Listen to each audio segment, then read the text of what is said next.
Right now, let's get analysis. We're now joined via Zoom by political analyst, Professor Mukonza. Prof, thank you so much for your time this afternoon. Possible cabinet reshuffle on the cards, says President Cyril Ramaphosa, but of course saying that it is inevitable and that he must be given space and time. What do you make of the reshuffle? And I mean, what are we likely to see the president do? Good afternoon, Onati. Good afternoon to your viewers. Indeed, the cabinet reshuffle is something that everyone in South Africa is expecting at this point in time because of various reasons. Some include the fact that, for example, Minister Mbalula is now the Secretary General. He must go to Lutuli full time. You also have Minister Ayanda Tlotlo, who left for another job at the World Bank, if I'm not mistaken.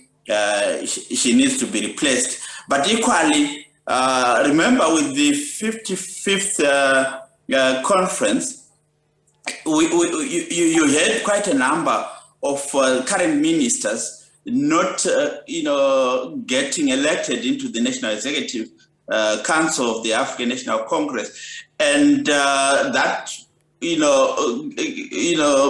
gives some questions as to whether they should continue serving as ministers of the African National Congress, or they must be replaced by those that have been elected. Particularly the young Turks that have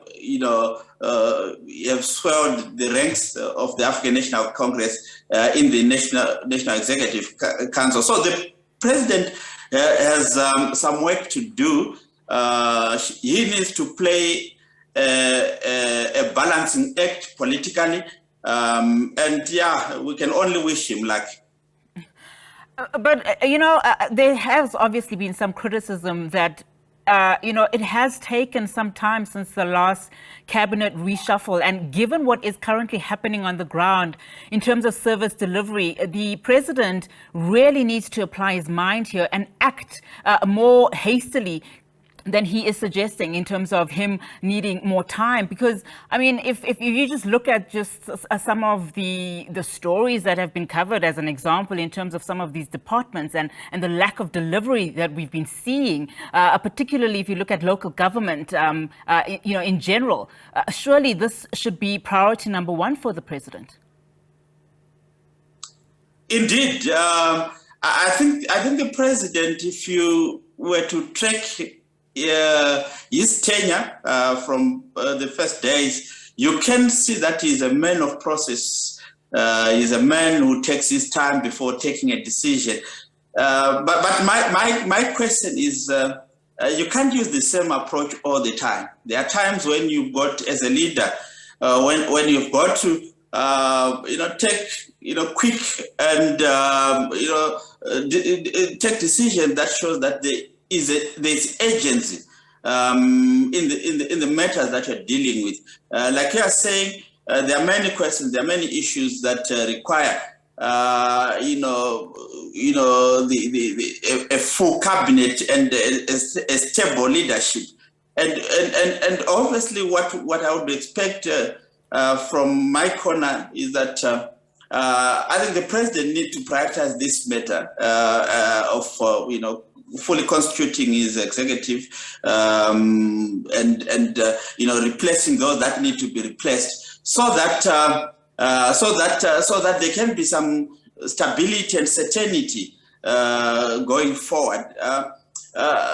Unati, one thing that I also must highlight is that the African National Congress-led government, from the time that they were elected, they are nearing their the end of their 5-year term. I think generally they are seen as not have been doing so well, and they are left with just a few months before the next election. So you would expect them to be in a hurry, to act in a manner that would convince voters that if they are given another chance, things will be different.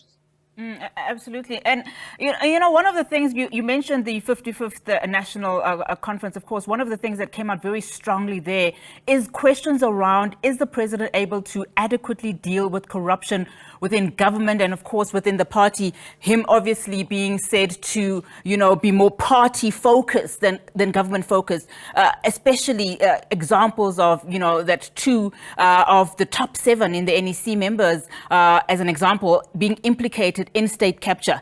Will we see in the second term of the president, a renewed focus on tackling corruption?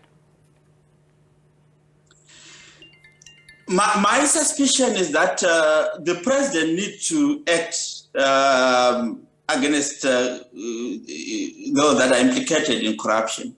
The second term, as I see it, is a term in which the president needs to, seal his legacy. I'll call the second term for President Ramaphosa a legacy building or a legacy establishing term. So he needs to act decisively on a number of issues, including that which you have mentioned, which is the issue of corruption.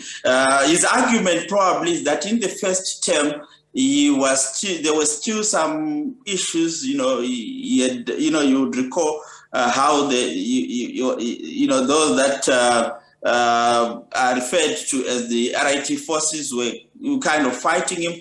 But now, out of the 55th conference, he has almost, he is kind of secure, both in the top 7.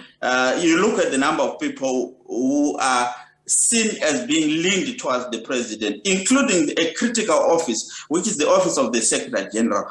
And you go to the NEC, he is said to have to be enjoying support from a majority of NEC members. So he has no excuse whatsoever this time around. He just needs to act and act decisively. We need a more decisive president who is going to take action that to ensure that South Africa is up and running again. Talking about a president that acts more decisively, talk to me about your thoughts around the Eskom matter, particularly the alleged poisoning of its outgoing CEO, Andre de Ruyter. I mean, of course, we know that a lot of people have always said that there's been a lot of political interference within Eskom, particularly if you listen to what Andre de Ruyter said, particularly as it relates to Minister of Mineral Resources and Energy, Minister Gwede Mantashe, being instrumental in his resignation as an example. What should the president do in this instance as it relates to this poisoning? I think that's a difficult one, Unati, in the sense that remember the president appointed a minister in that portfolio, and the minister is Minister Pravin Gordhan. And you would expect probably the minister to act more. But you are quite right. I mean, if we look at the Andre de Ruyter case, I mean, it was quite evident in the past 2-3 years that the Eskom leadership was struggling to deal with the issue of load shedding, for example.